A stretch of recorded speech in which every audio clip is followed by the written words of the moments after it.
மீன்களை பிடித்தவன் மனுஷனை பிடிக்கவே மாற்றின இயேசு என் படகில் உண்டு. நிச்சயம் ஒரு நாள் மறுதலிப்பேன் என்று அறிந்தும் அழைத்தவர் அருகில் உண்டு. நான் வீசும் வலைகள் எல்லாம் பெருமையாய் வந்தாலும் என்னோடு அவர் இருக்க குறையேது. புயல் அடித்தாலும் அலை அடித்தாலும் என் துதிகள் ஓயாது.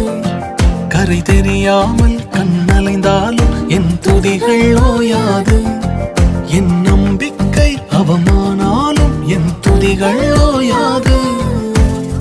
கைவிடத் தெரியாதவரை விட்டு ஓட முடியாது.